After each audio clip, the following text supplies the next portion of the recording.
This is the Troll Patrol. Live. With Justin. FREAKIN. Welcome to the Troll Patrol. Live. It's a freaking Monday. Wow, shout out to the Media Winch who has been subscribed for 13 fucking months. Love you, Winchy. You are amazing. I feel like I haven't talked to you in a while. I mean, like, we talk on Messenger and shit, but we haven't had a conversation face to face in a while. We need to change that. It's working out for me fine. Somebody came trolling me today, and I started throwing out insults and stuff, and I went, wait a minute, let me just leave this alone. I don't want to do anything that could be considered harassment.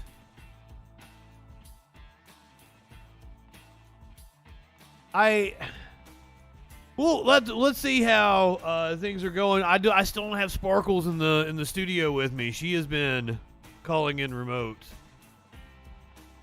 and probably will still be remote this week because she's around a hell of a lot of COVID positive people. The caller from last night is still arguing with me on YouTube all fucking day. Still thinks they won.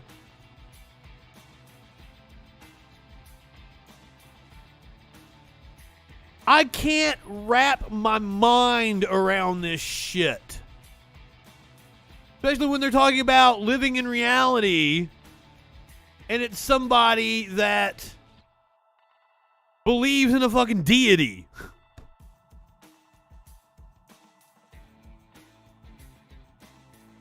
God, we can't be that lucky that old pube can would get removed from the bench.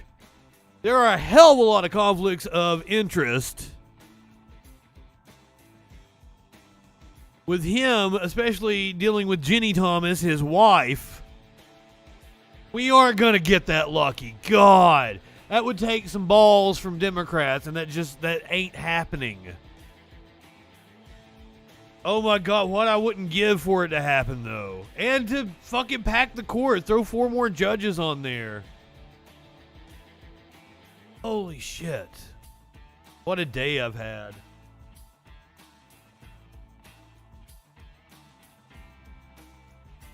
And then people, like, one of their favorite things to come back at me on was like, well, I'm not a right-winger. And they think they've got me.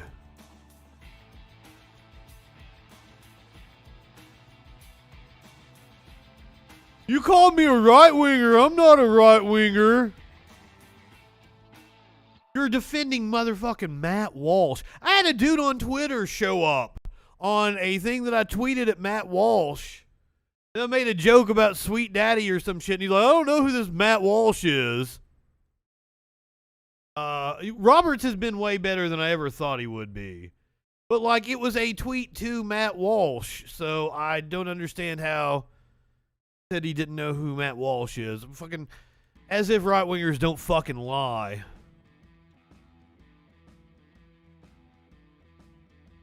The explosion went off. That usually signifies somebody started following me, but I'm not seeing somebody follow me. Twitch is just running behind. Hey, welcome to whoever you are. Glad to have you. Thanks for being a freaking follower.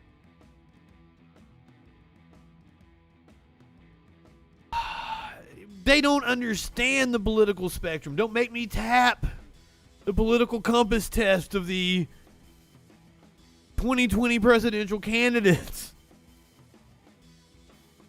But if you're defending Matt Walsh, you are a far-right nut job. I hate to inform you. And then they say, well, I agree with people on the left. And I'm like, yeah, tell me you watch Jimmy Dore and let me laugh my ass off. Their response, no, Sam Harris. I kid you not. I sent it to producer Dave. Here it is. Also, what if I'm a fan for some in the far left? Does that make me a far leftist and a far rightist? You say you watch Jimmy Dore, I'll laugh my ass off. No, Sam Harris. Sam Harris is a far-right nut job. I'm glad that he has realized a lot of his colleagues in the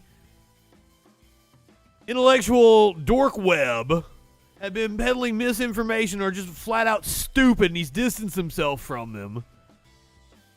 He still has a lot of problems, such as peddling fucking racist nonsense. Charles Murray. Well, hello, Imran Khan. I'm fantastic.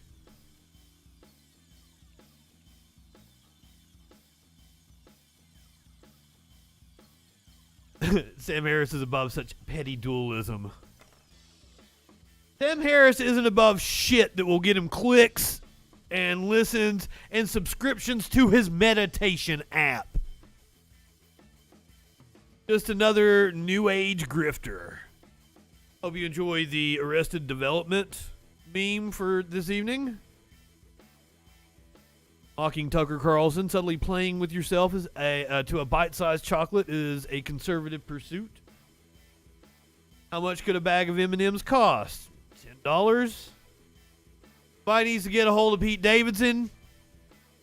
He's already putting the moves on the green M&M.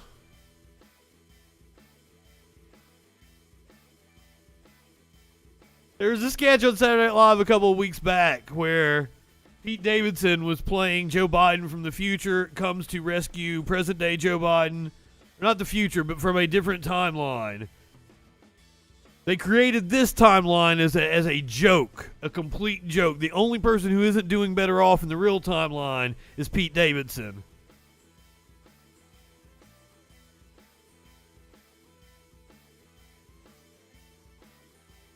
Wait, Sam Harris has a podcast with Ricky Gervais?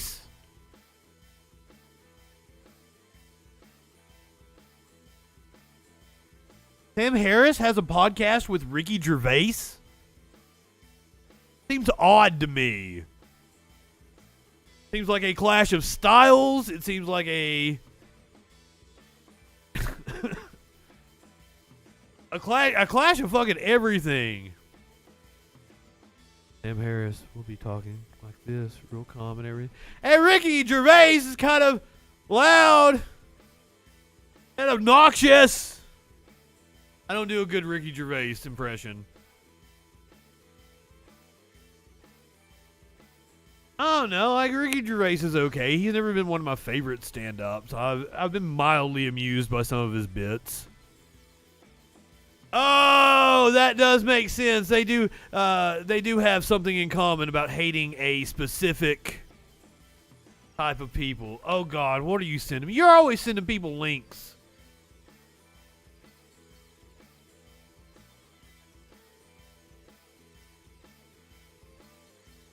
Wow, it does exist. Absolutely Mental is indeed what I would call that pairing.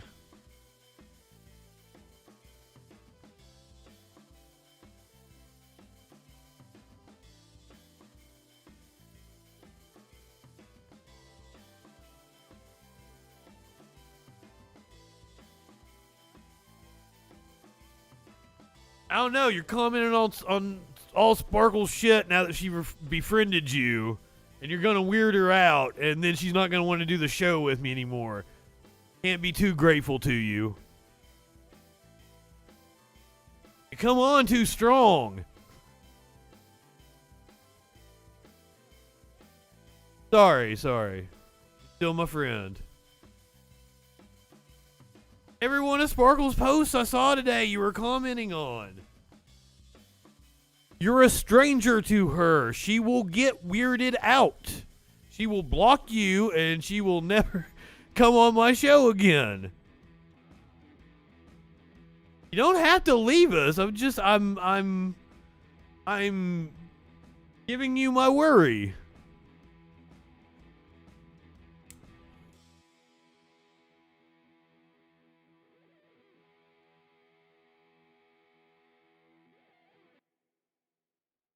mean, don't take it personal. Fucking Sparkles blocks me all the fucking time. Some person she doesn't know that comments on all her shit. You don't have to be out, just, you know.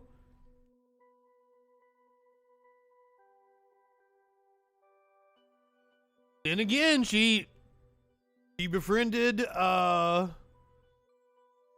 best friend, and then she came to me and was like, why doesn't Jesse like any of my posts?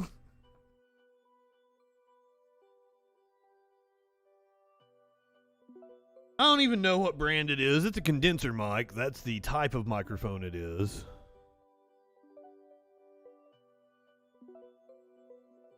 I'm just saying. You haven't even clicked on her profile. Like, you say, like, brought up the thing about the girl that I thought was flirting with me from months ago. And if you said something like that to her, be like, that's some crazy stalker shit. Blocked. I know you've explained to me that you have like a photographic memory. Oh, they want to cancel me, Warlord. By the way, like, so many right-wingers love to come to my shit and tell me how few views I get.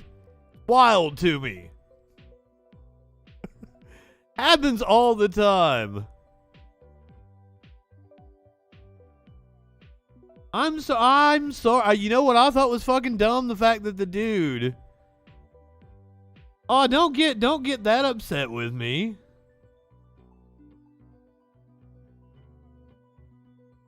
Don't go all the way out. Just give us a little bit of the tip. That's all we ask. Low view Andy Lib Boy. That's the Troll Patrol with low view Andy Lib Boy. I love it when they come to my YouTube and be like, nobody watches you. And I'm like, everybody's on the Twitch because Twitch is the superior platform. I always turn it around on them. I'm like, it's big tech censorship. Be sure to share this out so you can fight back against YouTube. Tech tyranny. They never end up sharing my videos, though. It's almost like they don't believe that shit. Fully canceled Big Doug. Harry didn't really leave, did he? I'm sorry.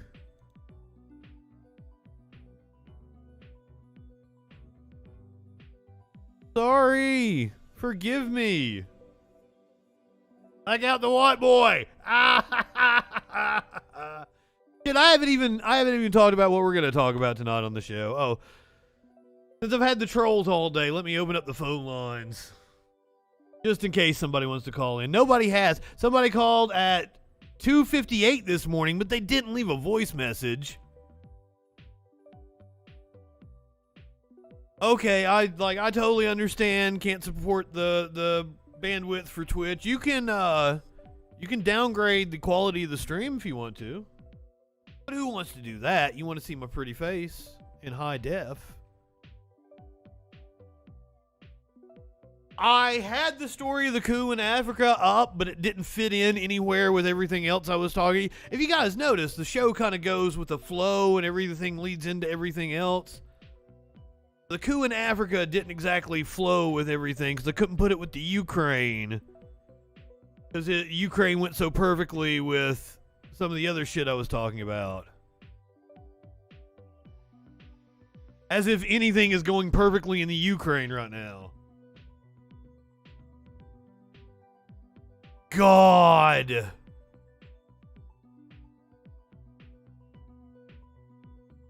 Poor Hawks are out in full force. What are we going to talk about tonight?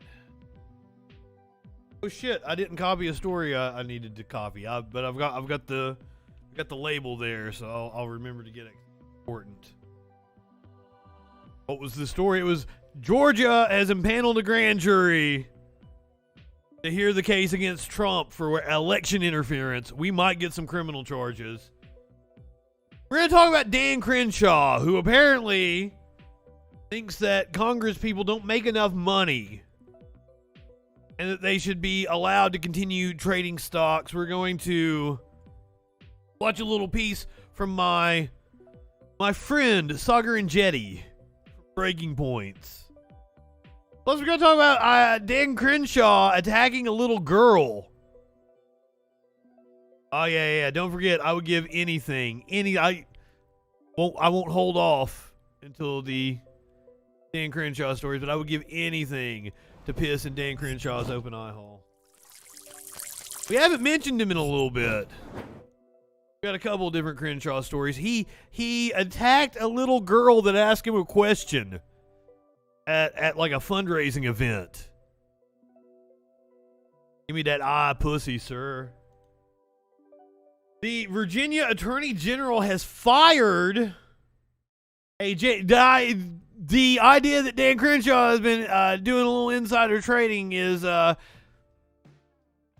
very well possible. The Virginia Attorney General has fired a January 6th investigator from their position at a state university, presumably in retaliation.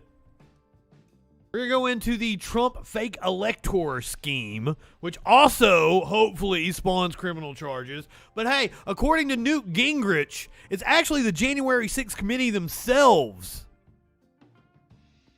Yep. Great minds. Newt Gingrich says that committee members could face criminal charges. Get the latest on the possible incursion with the Ukraine. Apparently, 8,500 troops are now at the ready.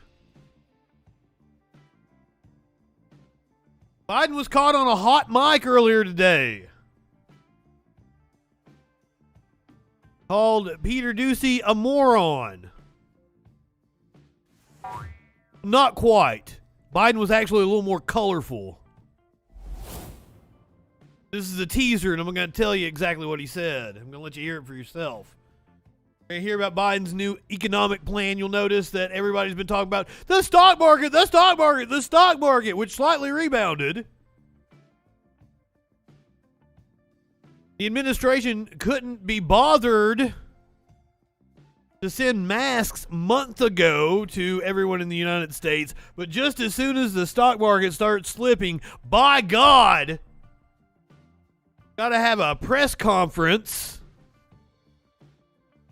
Gotta assuage the fears of his donors. Sarah Palin had a court case. It was supposed to be heard today.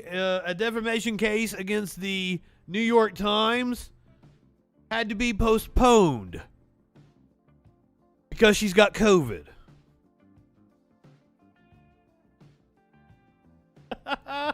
Is it okay to make fun of right-wing morons that get COVID? Yes. Luckily for us, the COVID wave that we are currently riding may be over. The pain is not as deaths rise. Even as COVID-19 cases drop and hospitalizations show signs of plateauing in hard-hit pockets of the United States, it is not hit its peak where I am. I think it's hitting its peak in the places where it started to peak. The end of November? New York, the major metropolitan areas. The still rising death toll from the Omicron variant highlights the trail of loss that follows every virus surge. Coronavirus deaths hit an 11-month high on Sunday, climbing 11% in the past week when compared to the prior week. COVID-19 fatalities are a lagging indicator, meaning their numbers usually rise a few weeks after new cases and hospitalizations. The Omicron death toll has now surpassed the height of deaths caused by the more severe Delta variant, when the 7-day average peaked at 2,078 on September 23rd of last year. An average of 2,200 people a day, mostly unvaccinated, are now dying due to Omicron.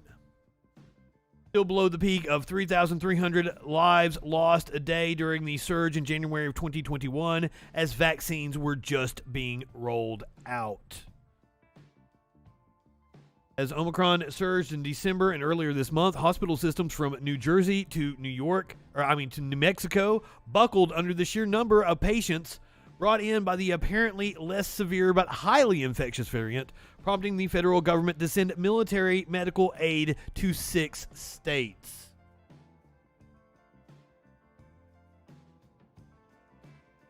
A more in-depth look, this piece from Axios. Healthcare workers hit new breaking point. The ranks of healthcare workers are dwindling and stretching what it means to be reaching their breaking points, particularly at small, non-profit hospitals. As Omicron cases have begun to wane in some places, many hospitals are still finding a crush of patients amid record employee call-outs. There's also a growing amount of frustration, burnout, and compassion fatigue straining the workforce. Frontline medical workers in the U.S. are angry at the patients who refuse to get vaccinated and at the political leaders who call them healthcare heroes while opposing mask and vaccine mandates. The pandemic has laid bare the myriad of inefficiencies and frank failures in our healthcare system that we had managed to paper over until a real crisis came along. I can't read tonight. Megan Rainey, academic dean at the Brown University School of Public Health, wrote in the Washington Post, "We have served as the safety net for a broken system, but with these serial surges of COVID, we simply can't do it anymore." God, we're still at like 65, 66%.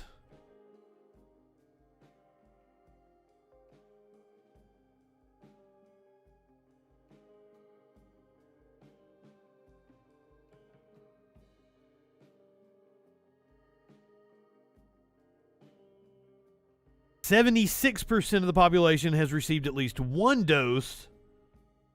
64% of the population have been fully vaccinated. We can assume that probably of that 64%, most of those people have also been boosted. Need to add my number to those ranks. Still, percentage of the population by state, lagging. I know, Jesus fucking Christ is right, but now people are dropping the guard, being like, oh, Omicron, it's peaking, okay, especially when it comes to, I'd say, the Biden administration. But the experts are warning, don't assume that the COVID-19 is reaching an end game.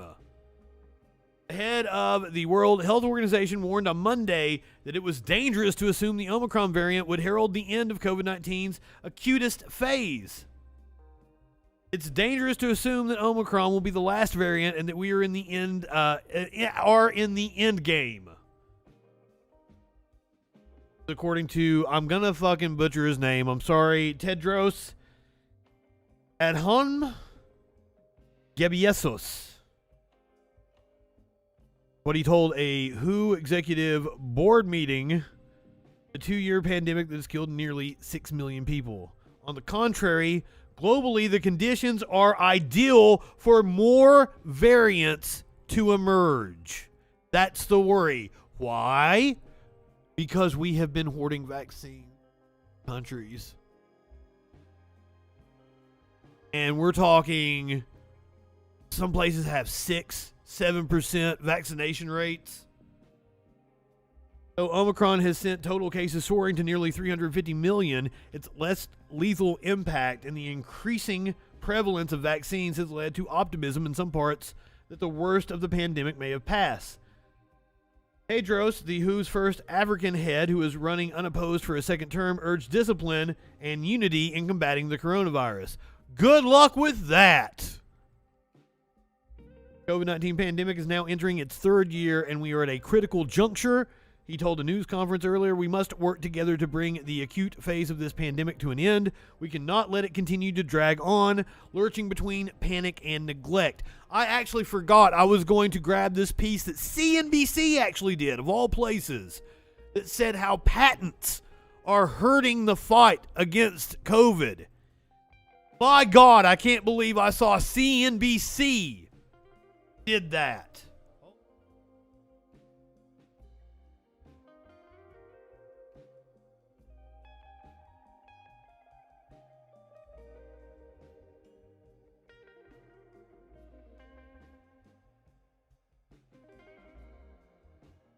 Let me go to the YouTube. YouTube is where I saw it.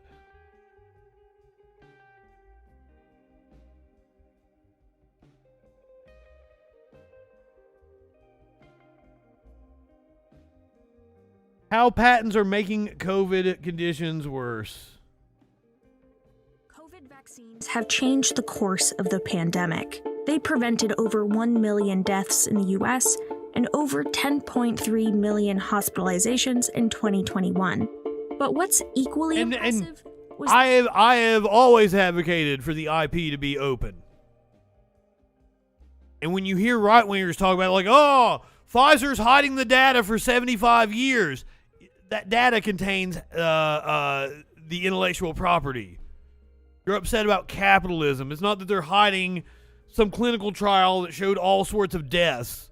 That's a conspiracy theory. No, that data would lead people to know how to manufacture the product. They are protecting their profits. Speed and efficiency in which they were created. I have never seen the level of John the Joker, welcome. Like wanting to try and figure this out in public-private partnership form in my 20-year career. However, the groundbreaking collaboration might be giving way to another looming battle on the horizon. A battle over who truly owns the COVID vaccine. We're following a developing... Especially the Moderna one should be open because used a lot of government money to develop it. These two entities have essentially been partners on the COVID vaccine, but now they are in a battle over one of the key patents behind it. Patents have historically been viewed as important in part because they assure the company that if they are successful in getting the drug to market, that they stand to have essentially a monopoly on the rights to sell that drug for a certain period of time, typically, say, around 20 years. Whenever there's a blockbuster drug, there are disputes about who owns it, who owns variations of it, who owns it for how long, and in what context. We are likely to see these battles playing out in the U.S. courts and in international courts for a long time to come. Controversy over COVID vaccine patents has grabbed the attention of the world and the likes of President Biden and Bill Gates, and its outcome could have ramifications on how the world ends the pandemic.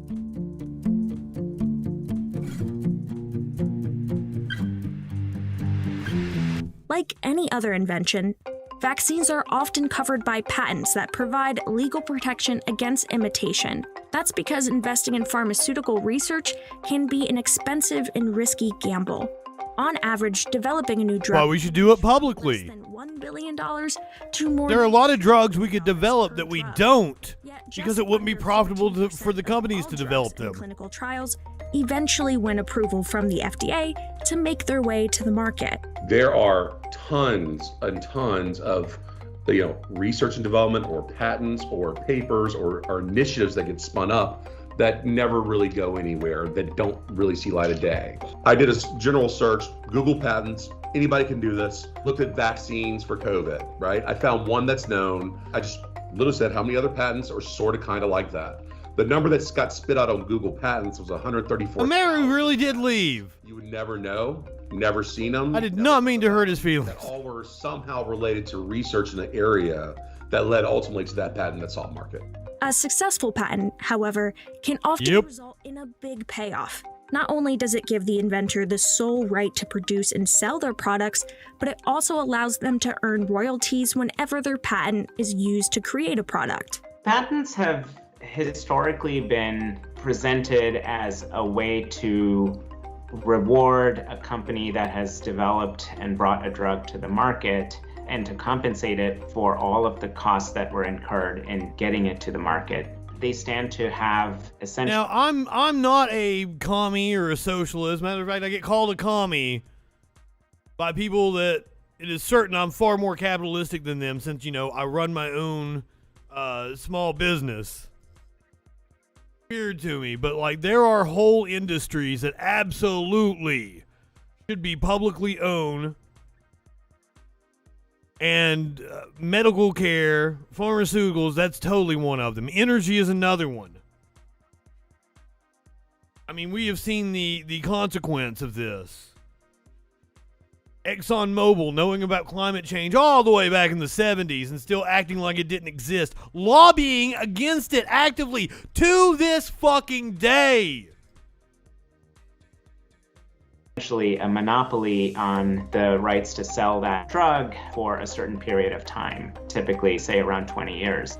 Lawsuits over valuable pharmaceutical patents have been common throughout history. A fair percentage of the litigation that happens in the United States relates to... I'm far more socialistic in my thinking than I am capitalistic. There has to be some private ownership. And what are the boundaries of those rights? But worker co-ops are a great example of socialism, and those are far more efficient. Have a lot of money at stake. So that produce happier workers, lawyers to try to argue over who owns more productivity, and they aren't going to ship your jobs overseas. Conflict broke out over the COVID-19 vaccine, putting Moderna at odds with the U.S. government. Fuck Walt Disney for multiple At reasons. the National Institute of Health, a federal agency, to develop their vaccine, Spikevax. When Moderna excluded the NIH researchers as co-inventors in a central patent covering the mRNA sequence, NIH publicly challenged the patent, arguing that 3 of its scientists made meaningful contributions to its research. When you Good. have large industry, you have government, and you're trying to blend commercial interest with governmental do-good interest, there's always going to be some kind of natural tension, and that's to be expected. They are What in the fuck did I just say that made Warlord say necrophiliac confirmed? What did I just say?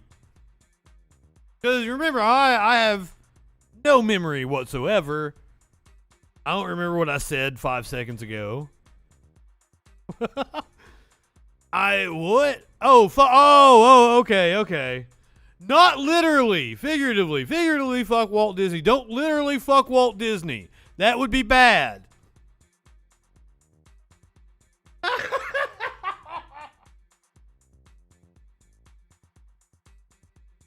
Oh, in case you guys didn't know, this show has a content warning. Put your dick back in your pants.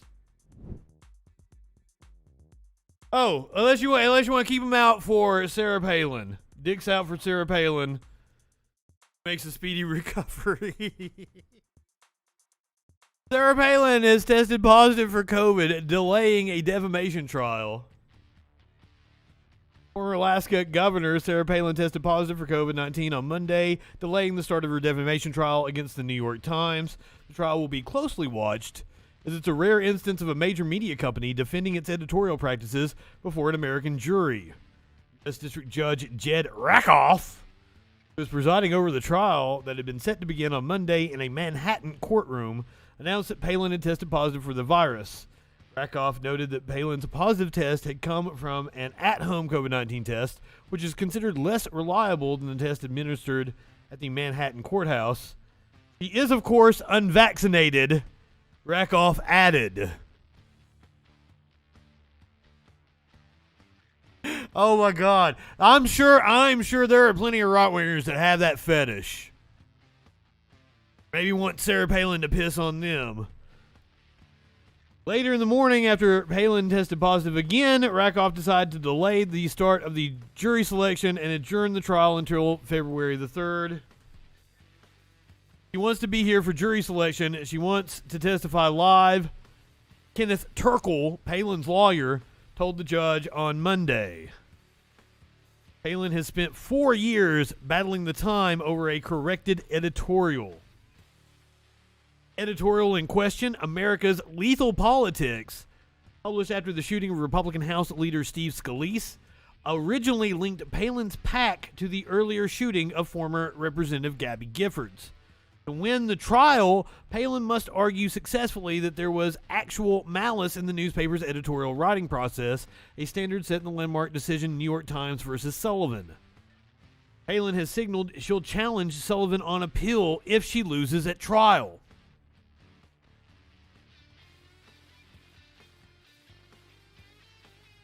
Not kink shaming, kink asking what the fuck.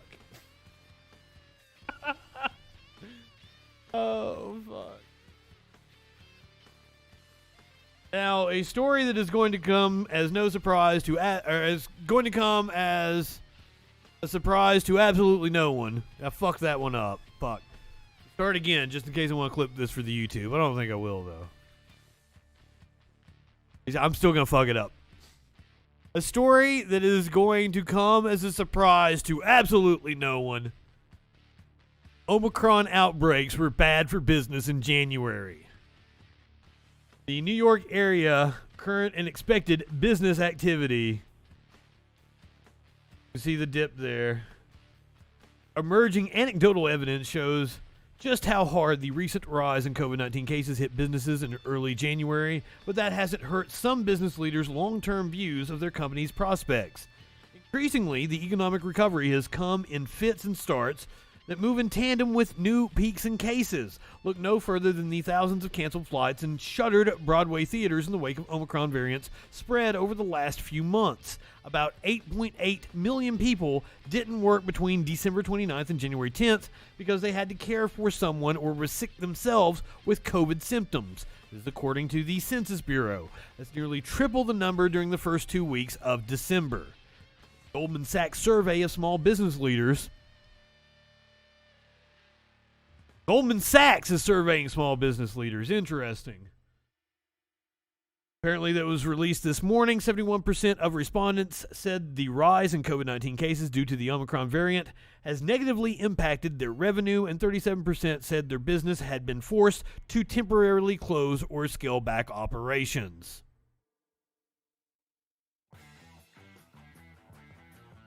Maybe we should have took a nice little Christmas break.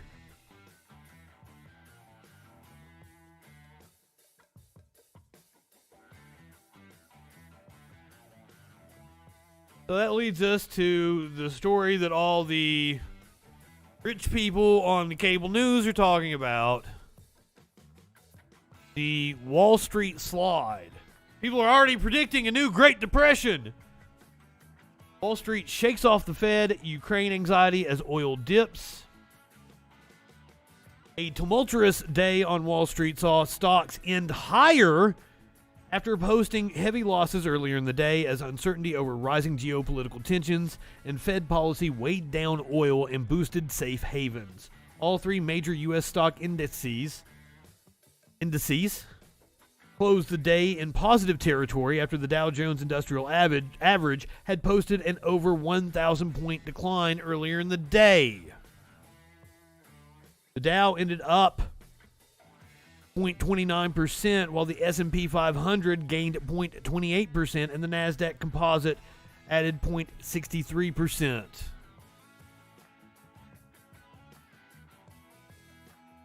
Late gains marked a surprising turnaround for U.S. stocks, which were battered last week, posting their heaviest losses since 2020. The decline potentially enticed bargain hunters to help push them higher on Monday. Market tumult came as NATO said on Monday it was putting forces on standby and reinforcing Eastern Europe with more ships and fighter jets in response to Russia's military buildup at Ukraine's borders. We're going to get into that here in just a second. But first, you know I'm not high enough for this shit. Biden announced his new economic plan. Let's have a cabinet meeting. Really, thank you. Yeah, this was still as stocks were plummeting before they rebounded. So, of course, Biden got to go out there and dance like the puppet he is for his corporate interests. All we're doing. We got a lot more good things to do as well. Crypto also took a nosedive. I have not seen where it ended back up this week, but it nosedived last week. To promote competition and build... Cold War II, Electric Boogaloo. And competition results in lower prices for families. Competition results in wages for workers. Doubt. And as you all know, competition encourages companies to innovate. And but what we've seen over the last few decades is less competition. More concentration. I mean, that's right. Pulls the economy back. And in too many industries, a handful of giant companies dominate the entire market. And we see it in big ag. Well, I think, okay. Agriculture, that he's forgotten more about that. having watched a few different documentaries on like the fall of the Berlin Wall and Gorbachev and Clinton's relationship during the 90s, there was a time which we were turning a corner, but Putin put an end to that. And ever since then, and the moves the Bush administration made in the early 2000s, we've been on a collision course with proxy wars against Russia all over again. This than I know, and big tech, and big pharma, the list goes on. And rather than competing for customers, they're consuming their competitors. And I'm pretty sure that Biden has the authority to just snatch up those patents for the vaccine. Having a negative impact. All told, between generating higher prices and lower wages, lack of competition costs the median American family household, according to a study done at NYU, $5,000 a year, the median income family. But I don't know. What are you proposing? You're talking about competition, Biden. All right, so are we busting monopolies? Or are we enforcing antitrust? Is that where we're going with this? Are we going to break up some of these big businesses? Or are we going to promote worker co-ops? Are we going to nationalize industries? One of the ways that you keep business honest is by having a robust public sector. Nobody's going to go work a shitty job at Amazon if they can go get a good paying job with benefits at the post office.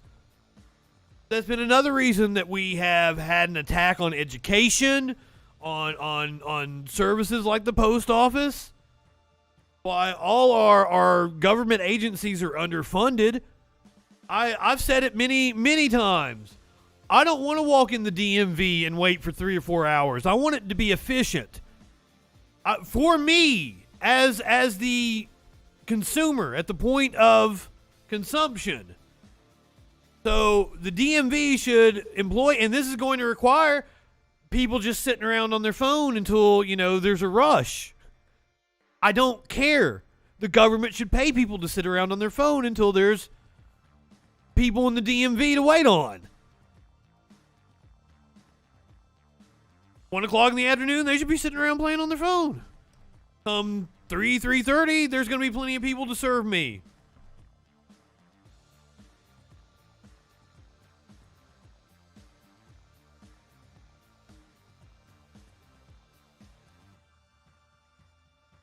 Grub Lord, what's up?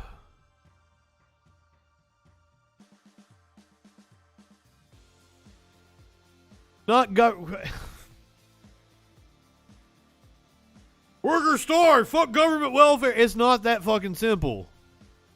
That is such an idiotic worldview. Now that sounds libertarian, right? But if you actually read libertarian philosophy, Robert Nozick's first critique of libertarian philosophy was that you have to have initial just acquisition. So if the property I'm sitting on was stolen at any point in time, then the contract that puts me on this property now is null and void. There has to be initial just acquisition. So in order for libertarian philosophy to work, you have to have a system of UBI. You have to have a system of redistribution. You got to think these things through. You can't just throw bumper sticker phrases at us and think you sound smart. This is another reason why everybody should be required to take a philosophy 101 class. We need to teach basic philosophy in high school. You just have to work these ideas through your head and learn why they don't work. Oh, good Lord. Once again, you may have missed my rant earlier, but I run my own business. I get called commie by people that I am far more capitalistic than every fucking day.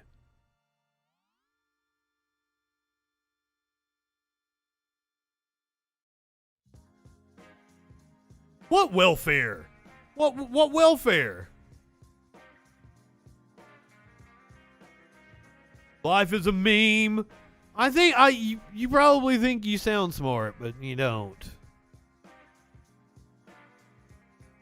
Don't make me hit the stinger.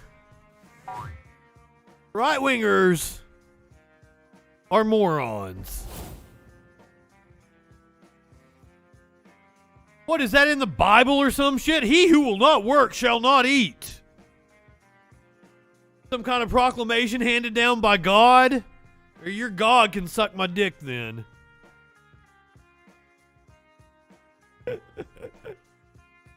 All right, back to Biden. Order is changing that, as everyone at this table knows. It included 72 specific actions for federal agencies to take and help restore competition in our economy. I'm not high enough for the chat tonight. Y'all? And comprised of cabinet members and heads of several independent agencies to coordinate and monitor our progress. John, that is a fantastic phrase. He who has no food will eat the rich. The entire federal. Bravo, my friend. In 6 months since I issued the order, we've met every deadline that my order called for so far. And here are just 3 examples. The right to repair sounds kind of silly saying it that way, but we call it the right to repair. Is literal. Too many areas, if you don't own a product, if you own a product from a smart, they may actually take action on this. You don't have the freedom. Yeah, apparently there's a court case going through involving John Deere. It's broke. Well, what do I do about it? If it's broke, you had to go to the dealer and you had to pay the dealer's cost, the dealer's price. If you tried to get it fixed, if you tried to fix it yourself, some manufacturers actually would void the warranty when they sold the vehicle. We're also looking at like Apple. Or disable the features on that product they sold to you. Denying the right to repair raises prices for consumers, means independent repair shops can't compete for your business. Yes, this is affecting McDonald's ice cream machines. Announced that support for the right to repair. Johnny Harris did a fantastic video on that. To see the Federal Trade Commission unanimously. He does a real deep dive. It's like 40, 50 minutes. Would ramp up enforcement against illegal repair restrictions. That was allowed by major companies by voluntarily agreeing to change their restrictions on repairs. And what's happened was a lot of these companies said, you're right, we're going to voluntarily do it. You don't have to order us to do it. And voluntarily said, we'll do it. For example, Apple. Yeah, like we can trust companies. Will be able to repair their phones and laptops themselves. Although I'm not sure I know how to do that. I already repaired my phone and laptop myself. Call my daughter. But it's going to make it easy for me. I've been very happy with my purchase of a PS5 almost a year in now. But the one complaint I have, and it happened rather quickly, is on one of my controllers, the right trigger. Like the spring on it has already stopped working. So like it doesn't bounce back, and I don't get the haptic feedback and shit from it. So I'm gonna have to like fix the spring in that controller, and I'm not looking forward to that. I haven't ordered the part yet. I've just put up with it, but it's getting to the point to where it's like really noticeable. It gets stuck and it fucks me up when I'm playing shit. Millions of Americans repair their electronics instead of paying an arm and a leg to repair or just throwing the device out. Hearing aids. Yeah, because I can tell you that I had a laptop I fixed. I had to solder a new plug to the motherboard for the power. The actual part was like 70 cents. It cost me more to get it shipped from China. And like it would have been $40, $50, $60, $70 to repair it, or you know, another few hundred to get a new one.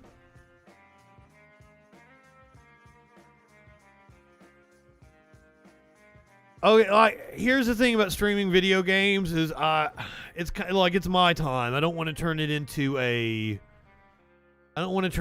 business, and I actually do have everything set up to do it, and I bought like a fucking $300 capture card to put the PlayStation over here. When I got the PS5, the capture card doesn't work with the PS5. I can't get audio from it, so I was trying to run through my. But it's been a fucking hassle to even get it set up. I had it working with the PS4. The capture card doesn't work the way it should, I don't think. Razer tells me I'm crazy, though. I mean, I bought, like, the high-end capture card without getting one that goes into my computer. Like, I'm worried about having enough power. I might have to get a new power supply if I got a capture card that goes into my computer. I mean, that would... Just playing on Steam would fix that issue, but I'm a Sony fanboy. I play story-driven action RPGs, and Sony's where that's at. My ass is excited for Horizon Forbidden West. My favorite games in the last couple of years have been like Days Gone, God of War. I'm playing Outer Worlds right now. I mean, Outer Worlds isn't a Sony exclusive. They're the best capture card, apparently. PS5 has backwards compatibility, yes. And the reason I got a PS5 is I wouldn't have been so excited to get. Oh, I played Miles Morales at Christmas. That was fantastic. I loved the Spider-Man game.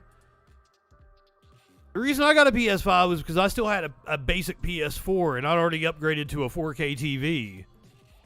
So I had already been looking at PS4 Pros, right around the time the PS5 came out. So I'm like, oh yeah, I'll just get a PS5 then. And it's a lot harder than I thought it was going to be. I started looking for one in January. I figured after the Christmas rush it'd be easy to get one. No! But I work for myself from home, so luckily I can just sit here with Twitter alerts up for when shit's going on sale. Witcher 3 is, that might very well be one of the greatest games ever made. I rave about it all the time. I have never played a video game that took such great care in the side quests. To the point where the side quests might have been more interesting than the actual, main story. Not that the main story was bad. But Witcher 3 was fucking excellent. Libraries are I have not been to a library around me. I don't have a car. I'm up here on a mountain away from everything. I don't get out much. Sparkles takes me out whenever I go out. Witcher 3 was so fucking good, and that's why I was so excited for Cyberpunk. I had it pre-ordered.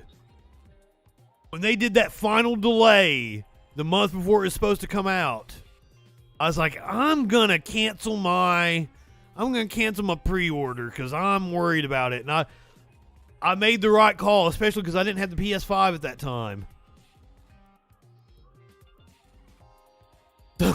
So I would have fucking been pissed.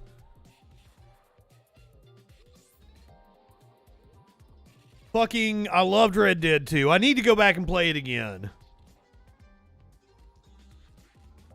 I've only played it once through, and then I went back and played. After I got the 4K TV and the PS5, I went back and played the epilogue, playing as John Marston. But I need to go back and play the main story again because Red Dead was so good. I don't have a lot of time and ADHD, concentrating on shit. And I play these games that are goddamn 40, 50, 60, 70 hours. I'm maybe 5 hours, 6 hours into Outer Worlds. And I've not scratched the fucking surface of that. I already know I'm in for a 70, 80 hour gameplay. It's gonna be March or April before I finish that game.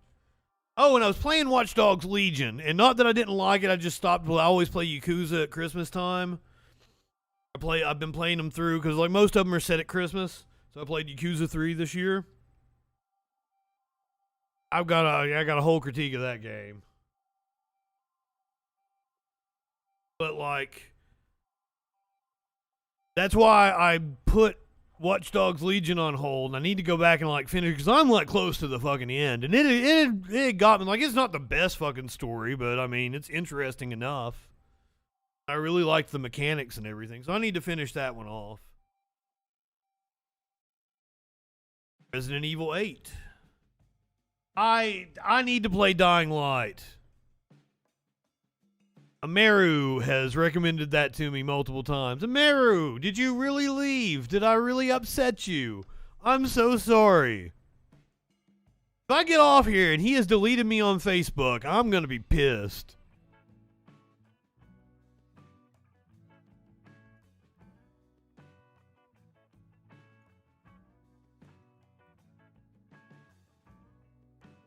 Guys got me talking about video games. He added Sparkles on Facebook and had been like, I saw him comment like on everything, and I know the way Sparkles is. Like, he doesn't know this person. That's kind of stalkerish. Ooh, blog. And then like she won't want to be on the show with me anymore. Amaru's super. Amaru is super cool.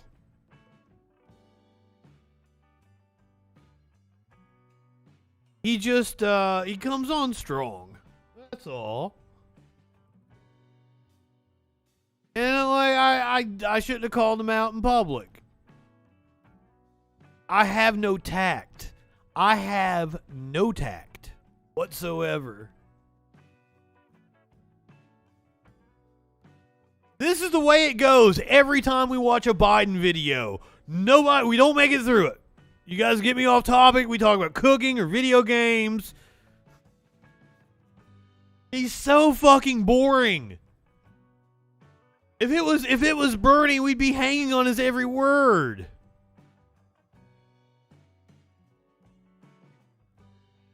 Fuck. Yeah, I don't even care what your economic plan was. But, I mean, the real news coming out of this press conference today, and the interesting part, was the hot mic moment afterwards. So, this was Fox News' Peter Doocy. Realize how restrictive some of this was. How restrictive some of this was. But you're going to make a difference in ordinary people's lives. Ordinary people's lives are going to make a difference. So anyway, Brian, the floor is yours.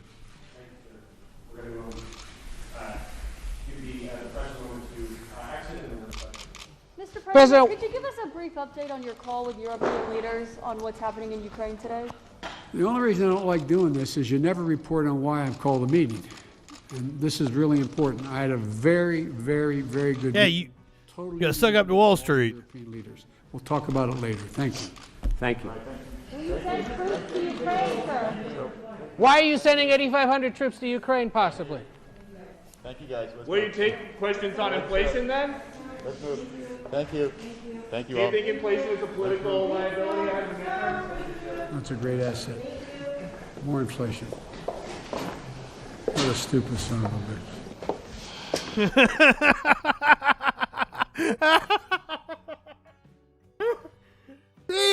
Man, like, if we had to go through a Biden presidency, why couldn't it have been Biden fucking 8 years ago, 9 years ago? The Biden of 9 years ago. Not that I would have wanted Biden instead of Obama. I mean, Obama was bad enough. But, like, he was a hell of a lot more entertaining. He was a lot sharper. When Jason Sudeikis hosted Saturday Night Live back in, like, October, November, they did, like, current Biden versus, like, the Jason Sudeikis aviator glasses, leather jacket Biden. And it was hilarious. I mean, Ducey is a stupid son of a bitch. Biden probably would have won if he'd ran in 2016. You're exactly right. Then again. To be honest with you, if it had been a three-way race versus Biden and Hillary and Bernie, Bernie probably would have won. I mean, Biden running in 2016 would have been better any way around, any way you cut it. All the way around for everybody. But like in a three-way race, that probably would have handed it to Bernie.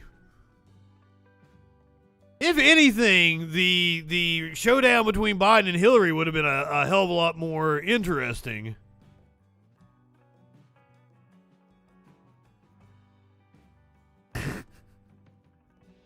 Bernie in a three-way. You live in sexual anarchy?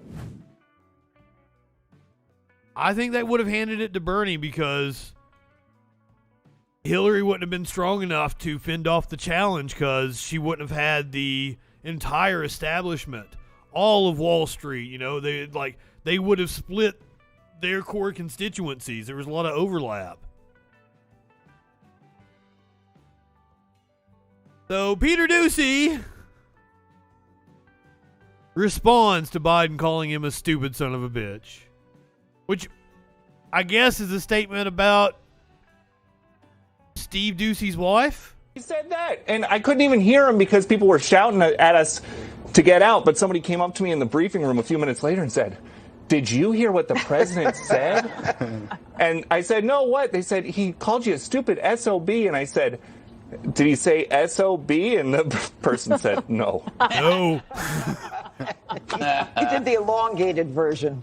You know? Fontan? Yep. So, Doocy, I think the president's right. You are a stupid SOB. I agree with Jesse Waters. No one's giving Pinocchios for that one. No, but the midterms. And then he said that, and I couldn't even hear. Wow! Wow! Did you guys just see that?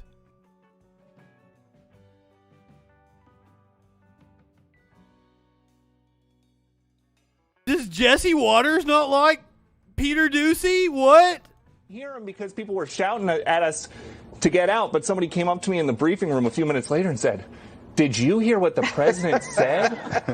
And I said, "No, what?" They said, "He called you a stupid SOB," and I said, "Did he say SOB?" And the person said, "No." he did the elongated version. You know? Fontan? Yep. So, Doocy, I think the president's right. You are a stupid SOB. Yeah, nobody has fact-checked him yet and said it's not true. No one's giving Pinocchios for that one. No, but the midterms. And then he said that.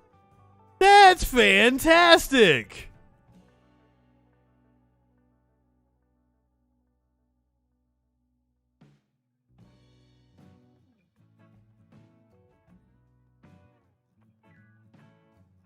Oh, wow.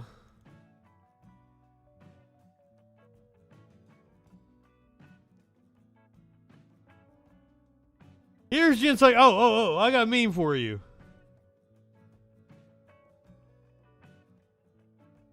I'm going to tell my kids this is Jen Psaki.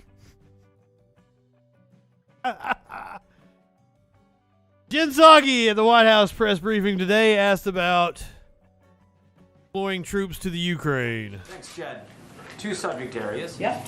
First, Ukraine and Russia. The president is going to have his meeting with European counterparts. God, is that Doocy there? Discuss with them. And how does he plan to address the issue of natural gas, given that 40% of EU's natural gas imports come from... This is a good question, though.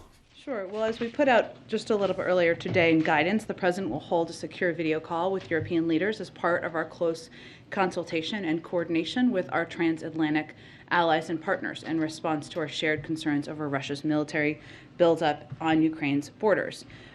During that conversation, we expect they will discuss diplomacy, deterrence, and defense efforts, and we'll have a readout for you all afterwards. And yada, yada, yada, yada. A discussion about pending sanctions or a discussion of that, we would expect to be part of that as well. But in terms of the impact, I don't have anything more to read out for you on that front. And then secondly, per the Supreme Court, should race be a factor in college admissions? Well, this is, I think, in relation, I would expect, to the announcement by the Supreme Court about the decision to take up the affirmative action case this morning. At Harvard? We're not going to comment on I the believe. litigation or for those questions, of course, the Department of Justice. We strongly believe this is old reliable. Benefits of diversity. Had it for years. And we take very seriously our nice to have a different metal pot too. Equity and equal opportunity for historically underserved populations. That's why on day one, the president signed an executive order launching an ambitious whole of government response to center equity throughout the government. I've got way too many investments and support for smoking utensils. Colleges and universities, tribal colleges and universities, and minority serving institutions. Got one of my bongs handy. Including nearly $21 billion in cumulative support. And we have moved swiftly to protect student civil rights and equal opportunity, including by issuing guidance about schools' obligations to investigate and address claims of discrimination and harassment. So, of course, the Department of Justice, they can speak to their view on the litigation.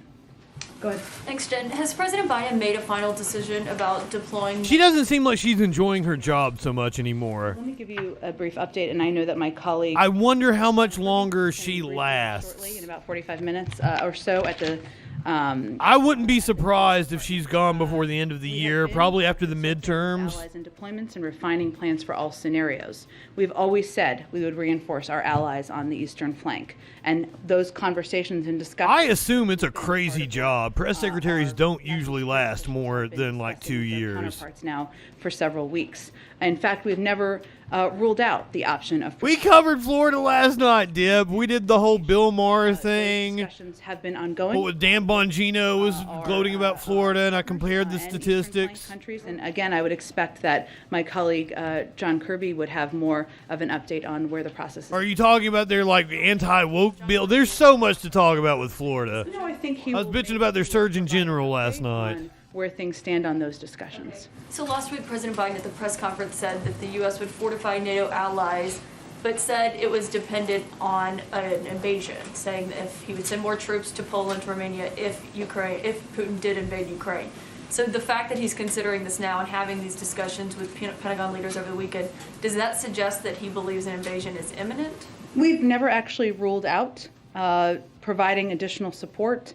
Assistance to Eastern Flank countries. Who lasted? Was it Huckabee Sanders or was it Sean Spicer that lasted the longest in the Trump administration? I don't think either of them made it much longer than a year.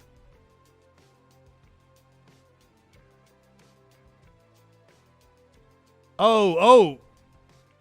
Got class canceled due to a critical race theory? I had not seen that one. I mean, that was part of the anti-woke bill. But now I want to go back to the question, if that was Ducey that asked the question at the beginning, props to him because it was a very good question. Europe's energy reliance on Russia is a crucial shield for Putin.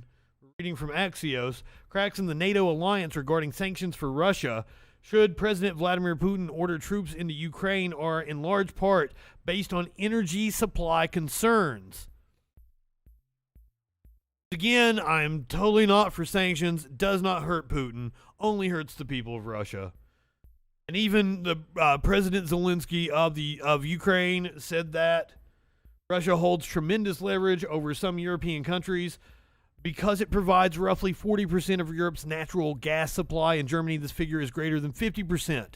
Should Russia choose to cut off the supplies in the middle of winter in response to the imposition of Ukraine-related sanctions, energy costs would skyrocket and millions could shiver amid power outages. This would put pressure on political leaders to weaken the sanctions. It's going to be an incredibly hard sell in any European country to say that you have a 10 times higher energy bill and we feel as though our supply is not plentiful enough because of Ukraine. This is according to Christine Berzina of the German Marshall Fund's Alliance for Securing Democracy. What is going to break NATO unity, Berzina, a senior fellow with the group, told Axios. In order to diminish Russia's energy leverage, the U.S. is working overtime to boost commitments to deliver liquefied natural gas for Europe from around the world. Good Lord. Yes. Green energy. You want to take the power away from Putin. Green energy. You want to take the power away from the Saudis. Green energy. But that also takes the power away from American corporations, and that's why we're not going to see it. According to CNN, as well as reports in Bloomberg and the Financial Times, the Biden administration is scouring the globe for companies and countries, including LNG export heavyweight Qatar, to add more deliveries to Europe in the event of any shortages. Securing more natural gas for Europe, the U.S. is hoping to shore up allies' resolve in the face of potential Russian aggression. The White House warning the Russian military could begin action against Ukraine at any moment. The gas may not arrive in time to stave off shortfalls. There's already an energy crunch in Europe due to global factors and recent Russian actions. The region currently has the record lowest level of stored natural gas supplies for this time of year, and electric power prices have already climbed steeply. Germany, which has long viewed Russia as a reliable provider of natural gas despite policy differences, is a key country to watch given its vulnerability to supply disruptions.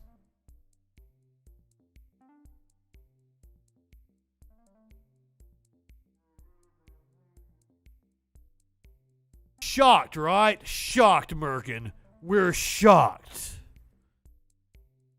Oh, good goddamn. But you know what? If Trump was still president, this wouldn't be happening. At least according to Trump. You hate to see all the stock markets up, but Tesla down, don't you? Reading from Business Insider here. Trump says the Ukraine-Russia crisis never would have occurred under him. Oh, shit. Got a caller. Highwayers are morons. Caller, you're on the Troll Patrol. What's going on? What's going on, buddy? Not a thing. Just reading the news. What are you doing? Oh, man, I'm just sitting here following along. Just trying to get along to go along to get along. What you want to talk about? I'm just curious about, your takes on the whole electricity crisis in Europe you're talking about. Oh. I honestly don't know enough about it. That's why we were reading up on it tonight, because it was a story that I felt needed covering, and I didn't. No, it absolutely does, and I agree with you, man. That's why, I don't exactly know what's going on in Europe. Oh, okay. Well, I mean, would you mind talking about it with me? Oh, please. And maybe we can figure it out together. Yeah, hey, let me know what you know. Well, it turns out that part of it potentially. Look, I don't know. I'm just basing what I say on the right-wing news from Fox. But it seems like there might be an issue with the Nord Stream 2 pipeline, which is why Germany won't back our play to defend the Ukraine, because if we did that, they might cut off the gas supply to Germany. Yeah. Oh, Germany gets over 50% of their gas supply from Russia. So yeah, tenfold increase in home heating prices. I totally understand that. I'm amazed that Germany is not more energy efficient, though. Well, I mean, what they used to, they can't be. They don't have the natural. That's why they lost the war. Yeah. World War II, right? Germany and Japan were conquering lands to try to, intercept natural resources from other countries because they're just like a small, isolated. You know what I mean? I thought they'd be a lot more green, is what I mean.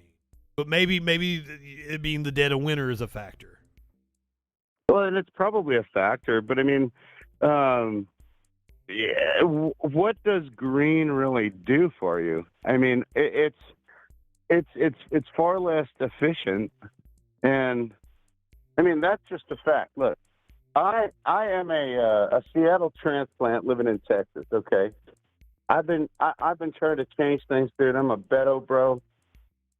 But we got hit really hard with reality last winter with all the green energy stuff that was signed by, oddly enough, the Republican governor, not Abbott, but the one before him. And the windmills froze up, and even the natural gas lines froze up. No, it was the natural gas that was the cause of a lot of the problems. Like the whole windmill freezing up. We covered this. I have a horrible memory, so remembering something that I covered like last year is kind of hard on me. But if I remember correctly, like it wasn't a problem with green energy so much as it was the. Well, I mean, the solar panels were covered with snow. They couldn't really see. They store energy. Huh? They store energy though. Like it doesn't have to be No, sunny. they don't. They actually power battery packs that store energy. The panels themselves don't store any energy at all. They're battery chargers is what they are. Battery, that's where the energy goes, to a battery. Yeah, but if the battery can't be charged, it's like if you have the alternator in your car shut off. Okay. Well, I mean, like, you know what I mean? Like your battery in your car, it's going to power your headlights and your radio. You can drive along until the battery gets below. I know how it works. You got to have something recharging that battery, and that's what the solar panels do. And then there's a situation in place at the solar farms that actually converts that DC power into AC power. And so I'm curious how, like, I want your take. Like, what are they going to do in Europe if Russia invades Ukraine and they don't give a shit about the sanctions? And you know, it's like they've Okay, hold on. This is specifically talking about the Texas power outage last winter. The Texas Public Policy Foundation, a conservative think tank with ties to the fossil fuel industry, alleged that the storm would have never been an issue had our grid not been so deeply penetrated by renewable energy sources. It's coming from a biased source. No, and I But agree this with focus that, on right? windmills ignores the evident fact that, as Abbott acknowledged on local TV, every kind of power generation fell short in this storm. In fact, significantly more natural gas and coal went offline than renewables. But that doesn't suggest fossil fuels were uniquely to blame either. They were responsible for more production, so it's no surprise they were more of a source of failure. Grid operators say it simply doesn't make sense to pinpoint any one generation source for criticism. No, you're right, and that was what I was trying to tell you. But my point is, like, you blamed the outages on green energy. I blame the outages on the former Republican governor of Texas, Rick Perry. If you don't remember, I remember. He went on to oversee the Department of Energy at the federal level. Fuck too. See, you understand where I'm coming from. Yeah. Yeah. And so I don't see how, like, supporting Nord Stream 2, which the Biden administration is doing, is going to help prevent. What do you mean supporting Nord Stream 2? Texas. Huh? What do you mean by supporting Nord Stream 2? That's just a deal between Russia and Germany. What do we have to do with that? Yeah, but He kills the Keystone pipeline, but yet he keeps the Nord Stream 2. What did the Keystone pipeline? What did the Keystone? Who did the Keystone pipeline belong to? Who were they shipping oil to, and what kind of oil was it? Okay, it was crude oil. It was actually mostly, it was oil from Canada, from Canada. It was a Canadian pipeline shipping shell oil, not crude. Shipping what? Shell oil. Well, no. Look, shale oil is crude. Very oil is dirty just oil and has that to be hasn't been- refined. No, crude oil is just oil that hasn't been refined. Where was Canada shipping shell oil to? they're shipping it here, and they were shipping No, it no, off to no, the no, fucking- in Europe. no. That pipeline went down to the Gulf to send it to another country. It had nothing to do with the United States. It was just a pipeline that passed through the United States. They were shipping shell. They were shipping shell. The U.S. doesn't deal with the shell oil because it's too expensive to refine. They were shipping it to China. That's not true. Because, Yes, it is. No, because Yes, it a is. lot of United States oil is shale oil. I mean, you look at the oil from Pennsylvania and the oil from North Dakota and South Dakota, Wyoming. That's all shale oil, man. It's the Eagle Ford Shale down in Texas. Oil shale, despite the name, uh, does not actually contain oil, but rather a type of organic matter called kerogen, a precursor of oil that is converted to a type of crude oil. That's what we're talking about here. And they were shipping it to China, where they were refining it. You think so? I know so. I don't think so, dude. I mean, don't think you're informed on the topic. I mean, based down here in Texas, I know a lot of oil men. I used to work in the oil Michael business. Jackson just followed me. Welcome, Michael. I don't think you know what you're talking Welcome, about. Michael. No, I mean the oil that's coming from all shale oil is just crude oil. No, I just explained to you what shale oil is. Well, no, you explained to me some sort of weird. No, I was reading from the U.S. Geological Service what shale oil is. Oh, I understand that part, man. Do you? Do you? Do you? No, I do. And then Yeah.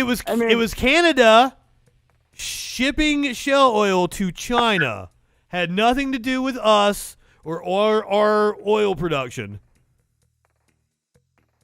Nothing. Other than it ran across our land. Native land, might I add. And it leaked many times.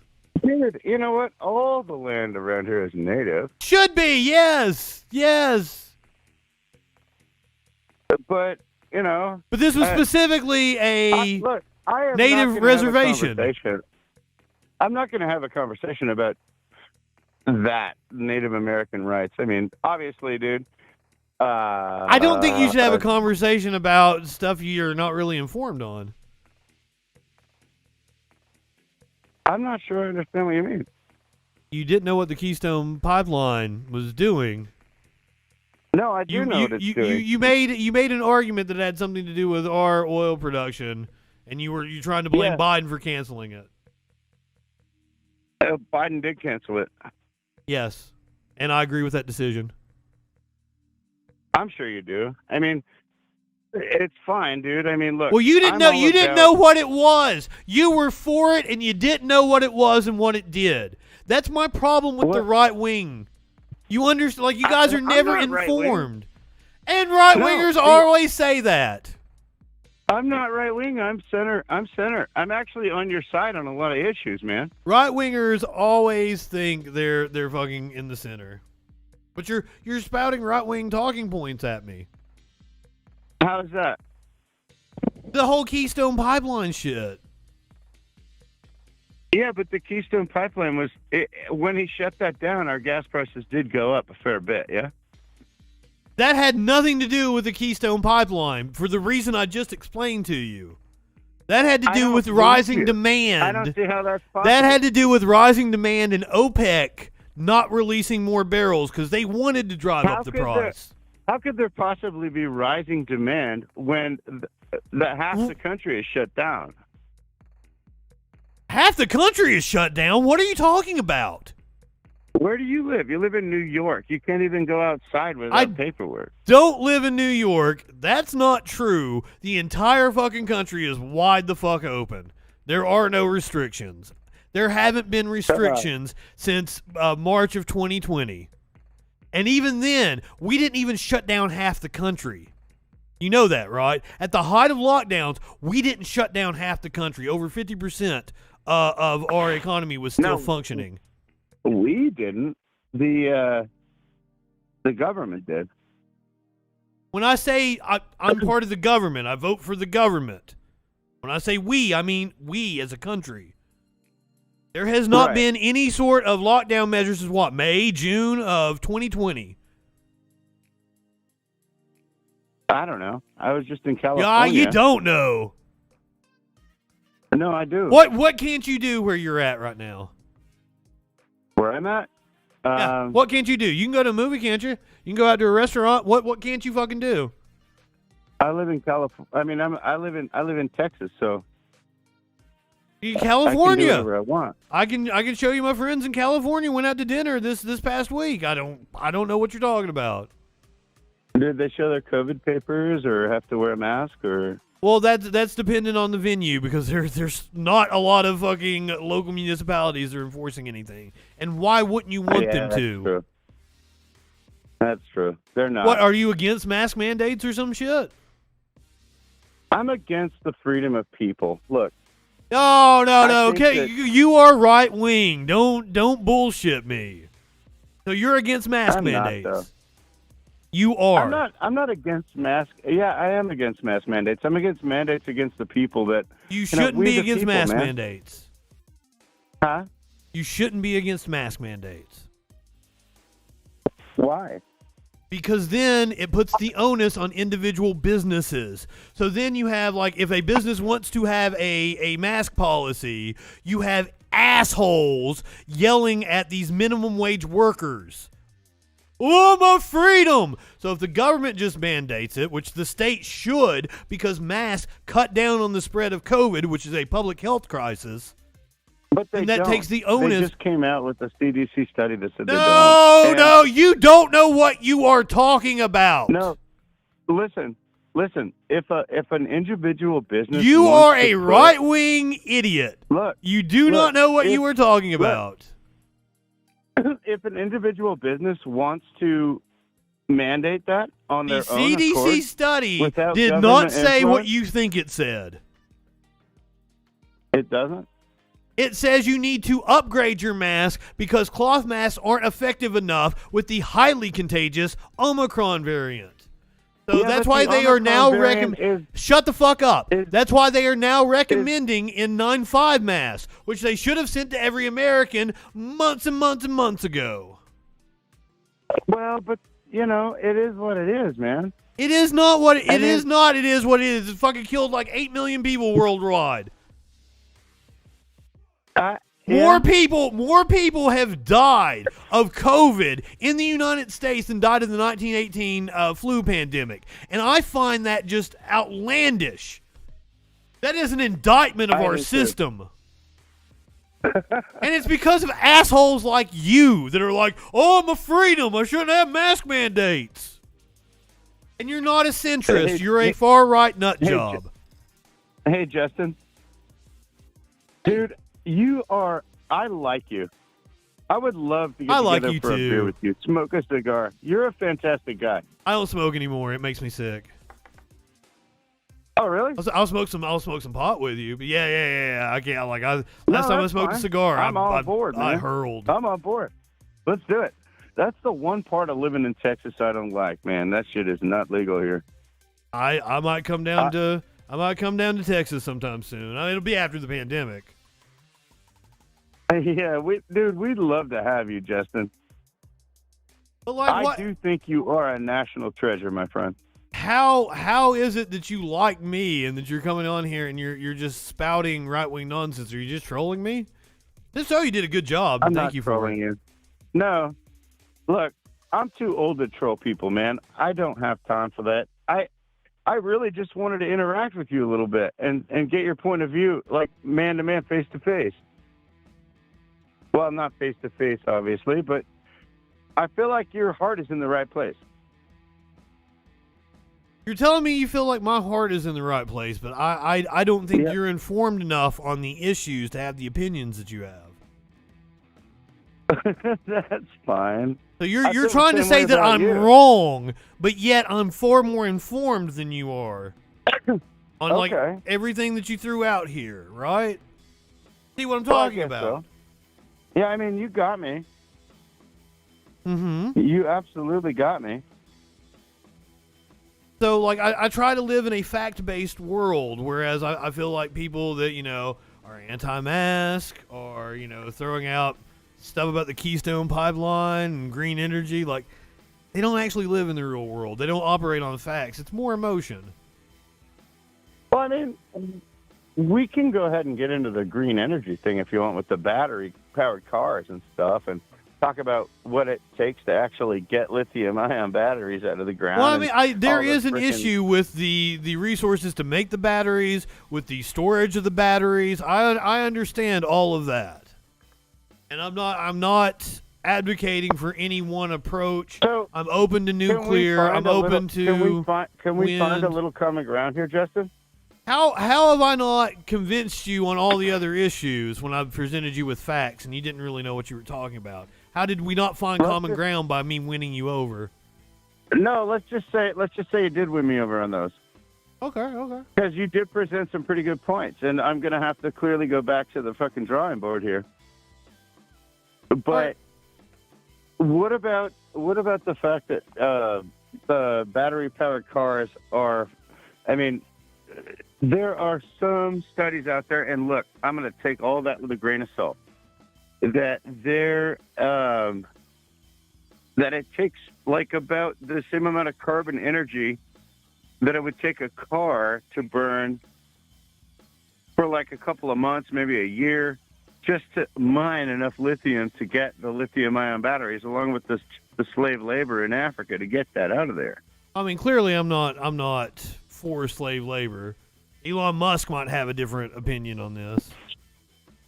I just acknowledge the issue with lithium. It is a problem, right? Yes, but also there is a problem with coal. Common ground, brother. There is a problem with natural gas. There's a problem with crude oil. All of them have problems. That's why you have to have a very mixed approach. Well, thank you. This a little bit. I'm going to get a little bit personal about my life here. Okay. All right. I work in the garbage business. Okay. And you understand the effects of methane gas on the environment, right?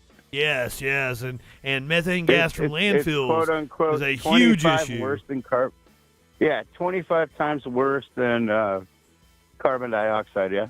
That's a consumption issue. That's another problem with capitalism. Well, no. But I mean, methane itself is like 25 times more, has more greenhouse effect than carbon dioxide. Yeah. It's the numbers I've heard. Another reason why I'm against factory farming. That's you. Okay. So I'm sure you recognize that when right-wingers mocked AOC for talking about cow farts, that they were idiots then, right?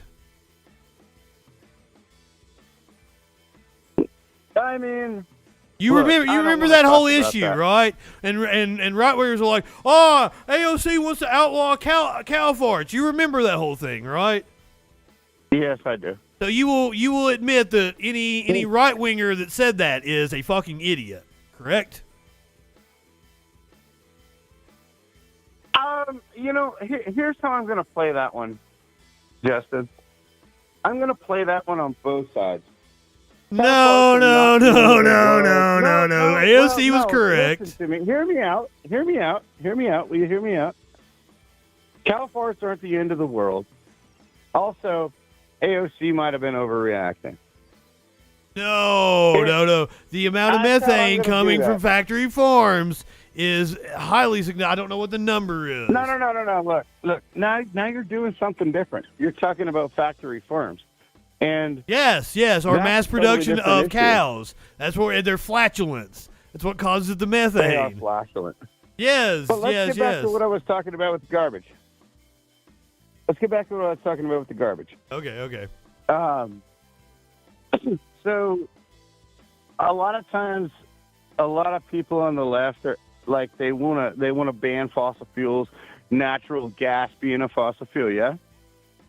But I don't know that I've ever heard anyone on the left want to ban fossil fuels. Joe Biden said it himself. Anyway, I don't think that's true. I don't. Yeah, let's not debate that. Let's not debate it because you're not right? Well, We're not going to debate it because you're not going to hear. He said it. Well, I mean, it's not gonna be a debate. Well, he said it. No, I'm going to tell you what he actually said because you're taking him out of context. He said we're going to get rid of fossil fuels. That's okay. These guys are okay. They want to do the same thing that I want to do. They want to phase out fossil fuels, and we're going to phase out fossil fuels. Phase out. Yeah, but what about Gavin Newsom talking about he won't even allow gas power? Dude, you keep distracting me. I'm not going to let it happen. You keep saying things that are inaccurate. I don't let that happen. I like to be factual. Inaccurate. It was inaccurate. It wasn't. It Okay, did not fine, properly. fine. I was wrong. I was wrong. Okay, let's go there. I was wrong. Let's keep on going down the path I was going, and let's say that natural gas is bad, right? It's a fossil fuel, yeah. Natural gas is bad. Fracking is incredibly bad. Okay, let's go with that. But if natural gas is so no, stop. Hold on. We just hold on. Just calm down. I'm holding it.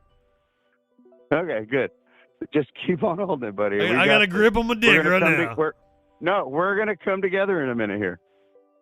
Come together! I work in the garbage business. Okay? So even as recently as this afternoon, I was drilling wells in a garbage dump that takes the landfill gas, which is around 50% methane, and it actually takes it and processes it and turns it into natural gas, pure methane, and dumps it right into the pipeline system. So is natural gas in that respect, how do you feel about that? That sounds perfectly reasonable, but I thought you guys had to vent off shit. No, sir. We're not allowed to vent off shit. We have to either burn it in a flare, which, in my opinion, is worse. And I'm sure that here's where we're going to come together. That's fucking wasteful. Yeah. And so damaging to the environment. We are in. as a right winger, in your opinion, I do a lot of work trying to bring and harness this gas that's produced by our trash. And we do a lot of work at landfills all over the country to try to capture the gas. Not only that, but also we do a lot of engineering and design, and I've been personally involved with a lot of that to minimize, if not eliminate, groundwater issues based on the rainwater and the fucking garbage juice that seeps out below landfills. And we're trying to turn all that stuff into a positive. Okay, good. I'm down for it. That's good, right? Yeah. Okay. So then, if you guys want to take on the natural gas issue, how do you separate that? As fossil fuels being bad. Well, what happens if we eliminate all need for fossil fuels? For example, the city of Seattle. No, hold on. The city of Seattle said that no construction is allowed to be built in the city with natural gas heating. Well, what are we going to do with all that garbage dump gas? Where does a lot of, and they want to knock down the dams. Jay Inslee in Washington wants to knock down a lot of the dams on the Columbia and Snake River, which, by the way, probably would be better for the environment. But that electricity has to come from somewhere, and actually hydropower is very clean. I agree about hydropower, but also I don't know the details where's on these the electricity is supposed to come from? I mean, when you look at what the solar power, the solar panels, they take a lot of rare earth minerals and to produce, and once they're done with their lifespan, you can't even recycle that stuff. You have to throw it away. I don't think that's true at all.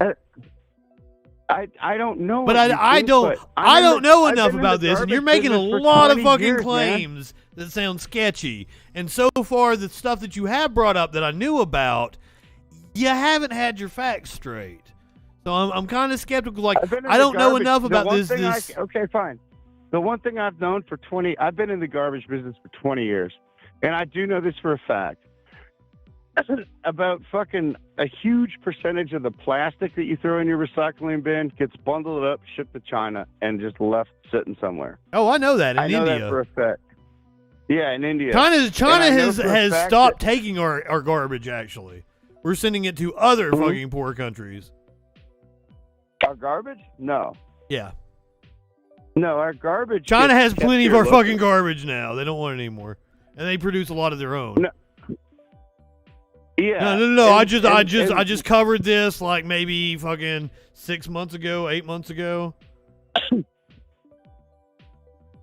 Yeah, I mean, I've been doing this for a career for 20-something years.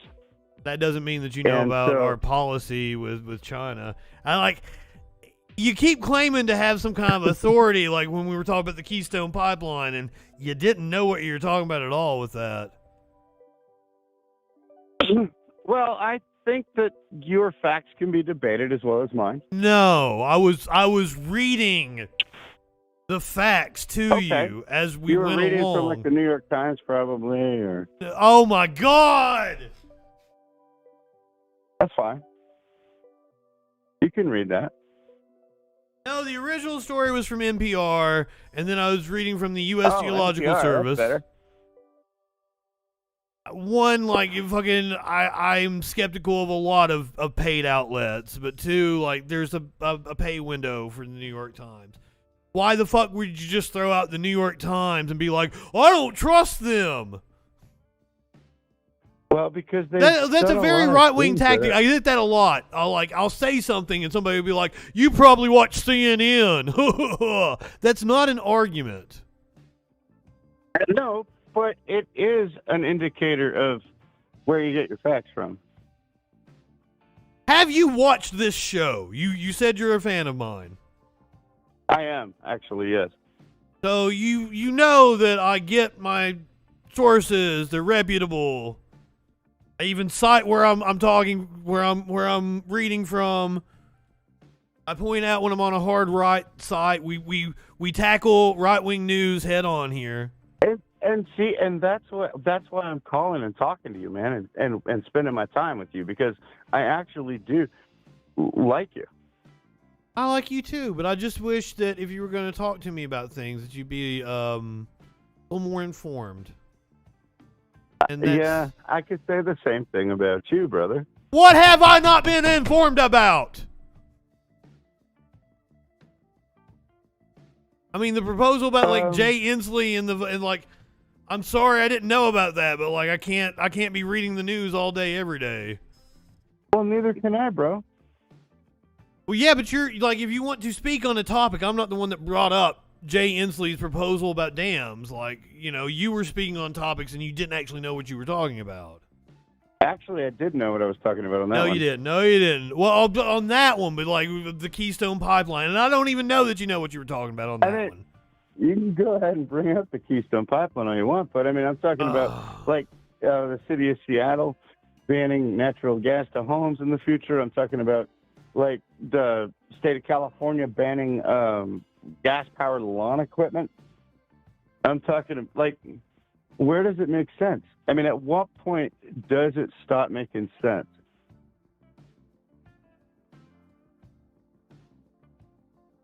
They banned the use of natural gas in new construction.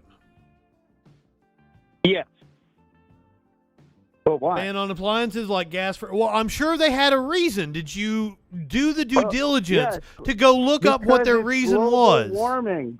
It's global warming is why. They think it's going to cause the. But here's my. So question surely for you. they have like your question argument. for you. Ho. Your argument is that they didn't think about like where they would get their energy from if they did this. I'm telling you, they have. They've covered that. I'm sure. Okay. Well, let me ask you this: if the city of Seattle, and this is a topic I knew a lot about. I'm actually from there originally. Okay. I got a lot of give a fuck. That when it doesn't comes to that doesn't area. make you an expert, okay? No, it doesn't, and I didn't claim to be. I just said I do a lot of reading about it. Okay.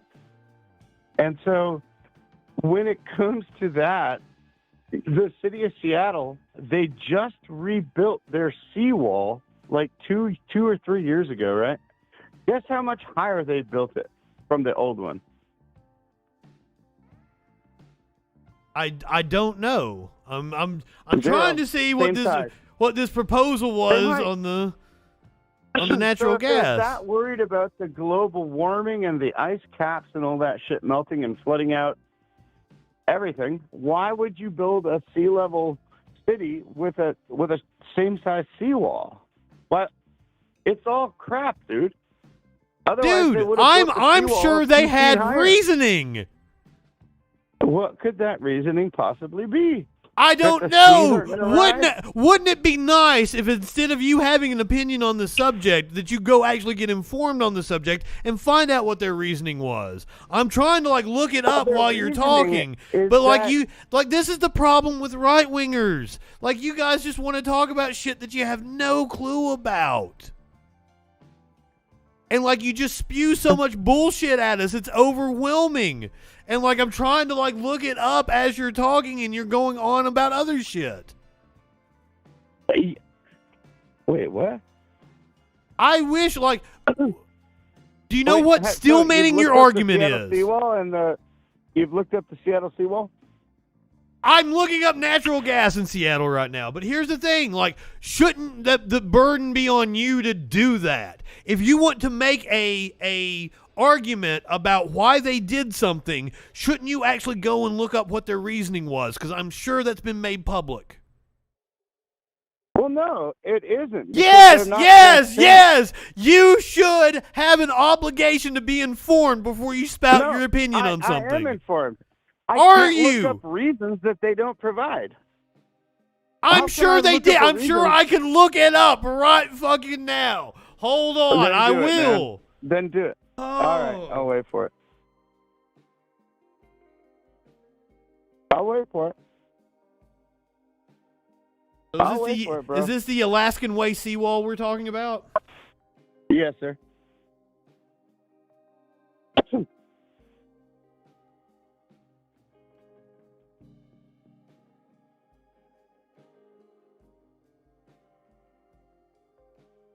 And I will tell you that the reason that they gave for the natural gas issue was because they wanted to combat global warming. They did say that.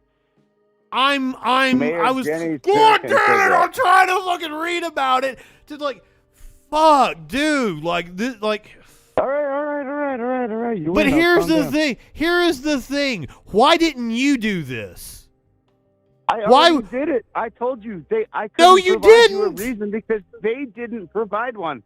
Did you find I one? guarantee you they did. Did you go to the city Did you council find minutes? one? They didn't provide one. I've been 'cause otherwise, I wouldn't have brought it up. Doubt. I wouldn't have brought it up You otherwise. didn't fucking know what you were talking about, with the first I three wouldn't have topics. brought it up if they So provided one. I am sure. They just kind of quietly rebuilt the seawall. They didn't really say anything. Okay, here's the thing: it's not going to be good content for viewers if I sit here and fucking look all this shit up. So how about you call back tomorrow, and I will have looked up both the natural gas issue and the seawall thing. I guarantee there is more that you are not fucking talking about. Okay. So then, if I prove you wrong again, will you agree that, hey, before I start having opinions in public about things, I need to go read up on subjects and know what I'm talking about? Because this is my problem with right wingers. All these people are oh, masks don't work on their YouTube channels, but their local health department would be happy to have somebody come on their show and explain how masks do work. But they don't give a shit enough about facts to educate themselves. It's called still manning for your the states argument. with the You states don't with want. the highest Shut up. rates of Shut the infection and fuck death up. are all Shut the mask fuck states. up. It's called still manning your argument. It's so that you don't present a straw man, like you saying Biden wanted to ban fossil fuels. He didn't. You straw manned him. You did not still man your argument. And if we all still manned our arguments, we would be a lot better off as society. But right-wingers just want to sling their big, uninformed dicks around and act like they know what they're talking about. And it's fucking first of all, annoying. Hey, I'm going to take offense to that because I do not have a big dick. I like your sense of humor. You're taking this in stride. Like I said, I really do actually like you, Justin. Well, can you not be a burden on me and know what you're talking about? Well, that's my whole job, is to be a burden on you, to make you think. Oh my God, like, I think you're not the one thinking. That's the problem. You're making me waste time about nonsense when we could be learning about the Ukraine and shit. Do you see what I'm talking about? All right. Hey, how about this? You told me to call back tomorrow, right? We can chat again? Yes, and I will look up the seawall and the natural gas Assign me thing. a homework topic, dude. Assign me a homework topic. I literally have to work tomorrow, but my job requires me to sit there and watch guys work. I'm gonna have time. You pick something and inform me on it. That you pick something that you think I wouldn't know about, and you inform us on it. But like, I'm gonna look up the seawall thing. I'm gonna look up the natural gas thing, and we're gonna see exactly what you're talking about. And I'm pretty sure So you you will already have got your misconstrued. assignment. Now you assign me with something. I'm not good at coming up with stuff off the top of my head. That's a Sparkles thing. Well, you brought up Ukraine. Let's look at that. Okay, you look at Ukraine, and you're gonna tell us something we didn't know. Sound good? Probably not. I'm probably not going to tell you something you didn't know, but maybe I can come at it with a different perspective. I don't know much about foreign affairs, so please educate us. Yeah, dude, I did fuck a French lady once, but it wasn't fucking consensual, dude. She was nasty. She came at me really ridiculous. Wait, are you Come saying on. she... That was a joke, brother. What? That fucking I rape said is that not was a joke. Are you saying No, she raped you? That was a her on me situation, dude, not me on her. Come on. It's still not a joke. Ah, for Christ's sake, dude. All right. Well, hey, I'm going to look up this thing, the Ukraine, and and I'll see what I can come up with. All right, cool. Well, I appreciate the call, because that actually was a lot of fun. All right. I love you, brother. Be Love safe. you Be well too. with God, okay? No God. I am God. That's okay. All right, That's okay. peace out.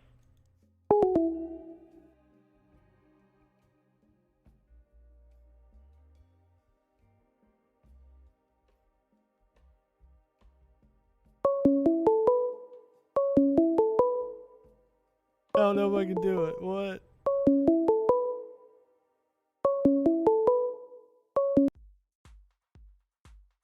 Caller, you're on the Troll Patrol. What's going on?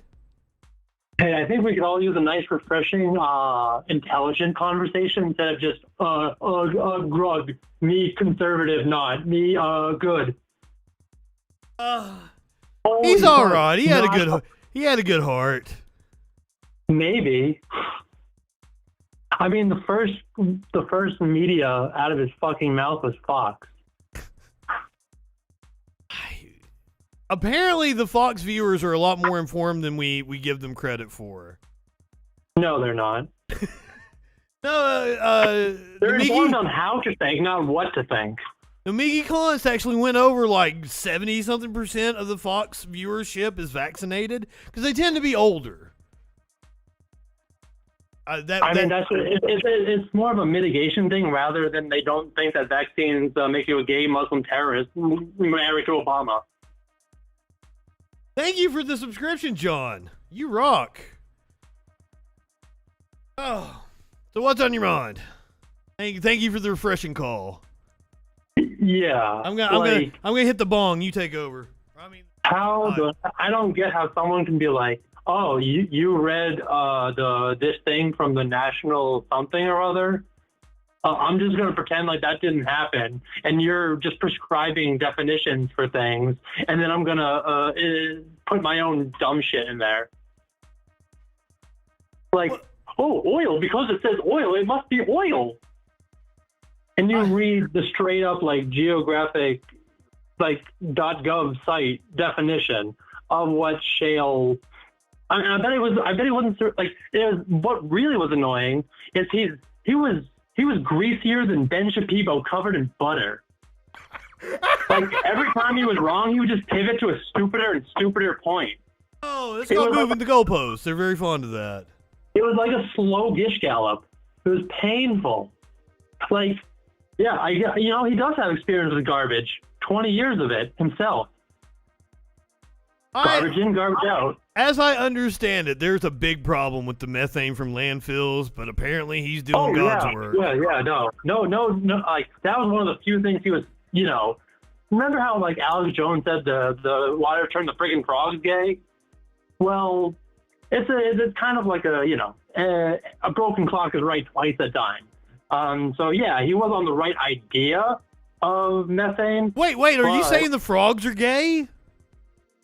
No, frogs don't have genitalia, but they change their gender based on the chemicals in the water. Wait, I didn't know. Whoa, we learned something. That's fucking cool. Yeah. Well, shit. Yeah, so there's a little thing called fugitive gas, and while I think it was American saying that, well, actually, the methane is actually 80 times more damaging than, like, carbon dioxide. Like, I watch a lot of Climate Town, so we can only sustain 4% fugitive gas. We're at 9%. So at least half of the methane half of the methane we try and get rid of, 9% of it just goes into the atmosphere and creates the greenhouse gas effect. Oh, wow. Like, we're just going to slowly kill ourselves, or quickly, because, there's glaciers. Like, five or so years ago, there was a glacier the size of Rhode Island that dropped off. There was a mega glacier that dropped off, and it had, like, basically almost all the trapped in fresh water. Now it's just in the ocean. Now it's salty. Like, we don't have the technology or the desire to get carbon capture to an effective way and actually a carbon tax. Because, corporations, like, if they can't just pollute the world, how are they supposed to get money? Exactly. See, I don't know enough about where the technology is. Like, he was bringing up batteries and shit, and I was like, I know there's an issue with the minerals. I know there's an issue with capacity, but I don't know enough about it. I have an idea of who that caller listens to on Twitch. Ooh, let us know.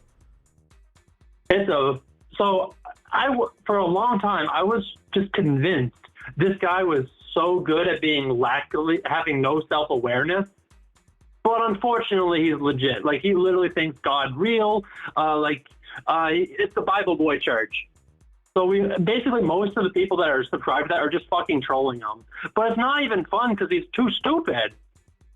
Why is it that every single one of these right wingers end up like talking about God? Like, everyone with the transition. Because it has to be black or white.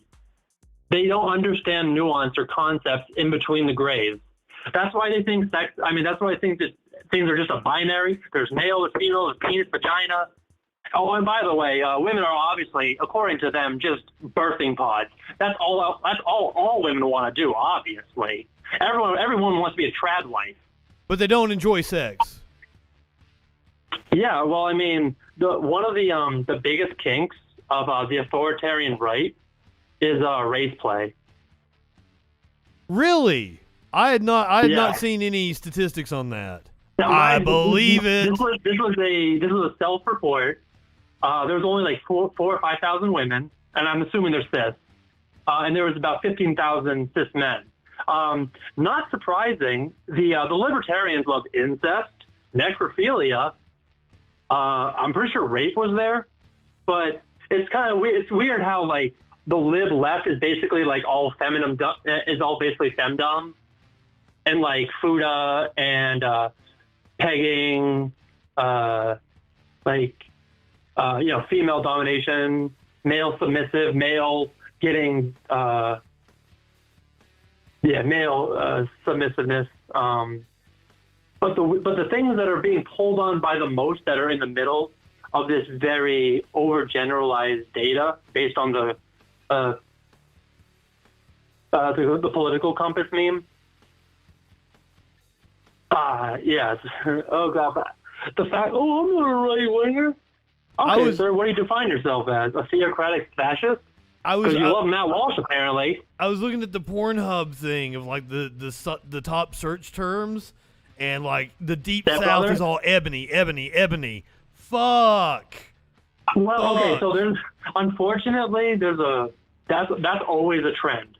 So, for example, when we were first in the Middle East in like Desert Storm, and then obviously the preceding almost 25 years after that, chic porn was really fucking big. Like like essentially Saudi princes fucking white women against their desire. Really? Yeah, because of trauma, people are unironically into rape play. Because everything is about sex, except sex. Sex is about power.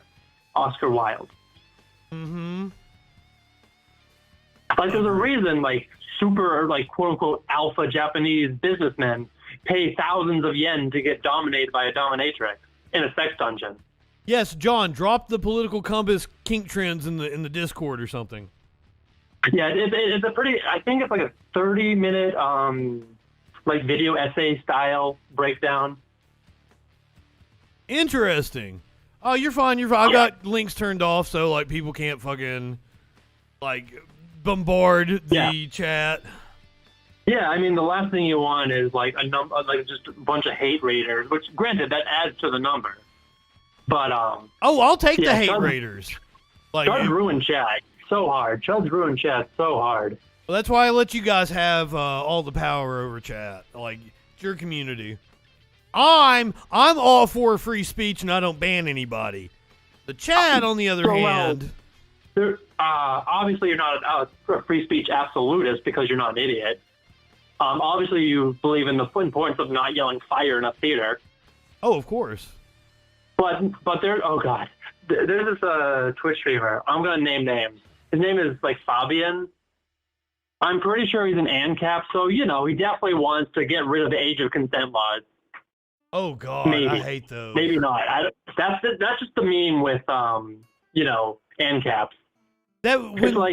When Sparkles was seeing the libertarian dude. The worst thing about when Sparkles was seeing the worst thing about libertarian ANCAPs though is like they combine the worst parts of anarchy and the worst parts of capitalism.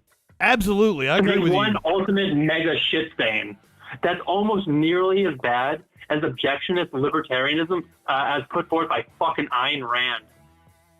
Oh God, I can't deal with that. Now it's the best opposition research is to read Ayn Rand and realize how that influenced Paul Ryan, the spineless P90Xer. I don't think I could. I think a lot of people didn't vote for Romney, not because Romney's not just because he's garbage, but because Paul Ryan is a huge fucking red flag. Like, oh, hey guys, here. Oh, you like that ladder? Well, I already got up, so fuck you, got mine. If it weren't for like the GI Bill, he wouldn't have been as privileged as he was able to. Then, to read, the bullshit of Anthem, the Fountainhead, Atlas Shrugged, and it's so cringy because the people who think that Geralt, he's the bad guy. He's not the good guy. So you missed the point by worshiping the meme. Yeah, it just. But like, wasn't Paul Ryan the one that was also listening to Rage Against the Machine while he was working out?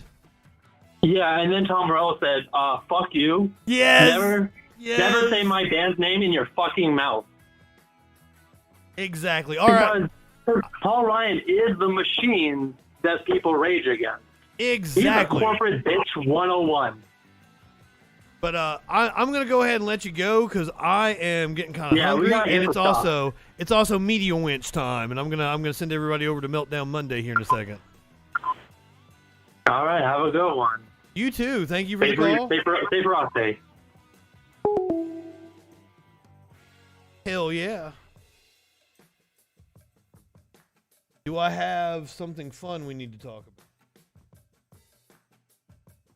We'll do all the January 6th shit tomorrow. Oh, you guys want to watch Dan Crenshaw attacking a little girl, because that happened. This happened a few nights ago, posted on January 18th. This is some kind of like campaign event. This is a 10-year-old girl asking Dan Crenshaw a question. Thing here is that we have important hero archetypes that we look up to. Jesus is a hero archetype, Superman is a hero archetype. Real characters too. I could name 1,000. Rosa Parks, Ronald Reagan, end quote. I can't wrap my head around this. Well, I'll help you. Put a period after the word Jesus and don't question my faith. Wow. Okay, wow. Do it, Way to go, guy. You moron. What? Oh, somebody yelled, "You moron!" They've been watching the Troll Patrol.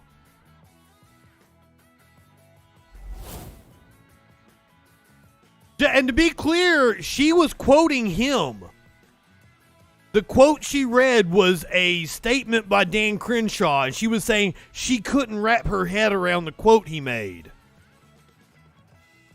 Yeah, watch it again here. The most important thing here is that we have important hero archetypes that we look up to. Jesus is a hero archetype, Superman. This is Dan Crenshaw quote. Characters too. I could name 1,000. Rosa Parks, Ronald Reagan, end quote. I can't wrap my head around this. Well, I'll help you. Put a period after the word Jesus and don't question my faith.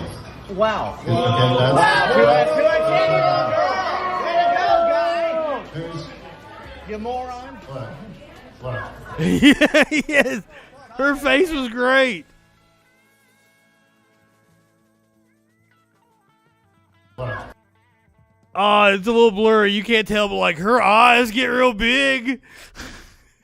Yeah, you don't talk to a kid like that. Boo. Don't question my faith. Oh, okay. You guys can ask questions about all of these things and I will answer them. But don't question my faith.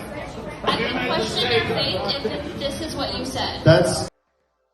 You cut her off. She didn't even really get to ask a question. But it's shit like that makes me want to piss in Dan Crenshaw's open eye hole.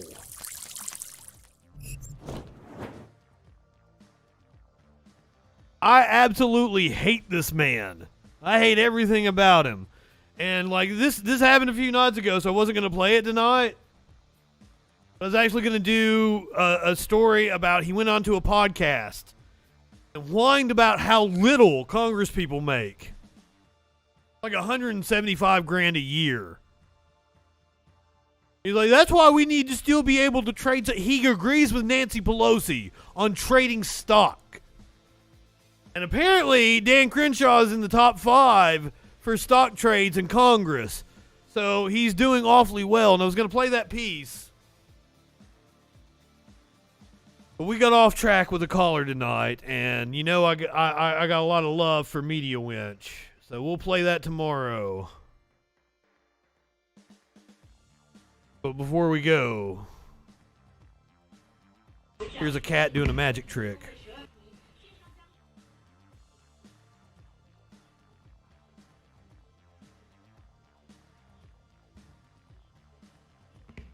Fucking cats are smart.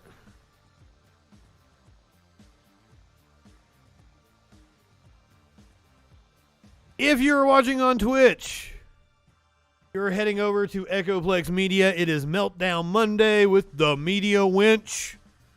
Go ahead, light one up, tip one back. It's all right to have a little fun before you hit the sack. I am Justin Freakin. We'll see you tomorrow night on the Troll Patrol Live. Oh, I might not hit the button yet. Give it just a second. I usually have this timed out pretty well.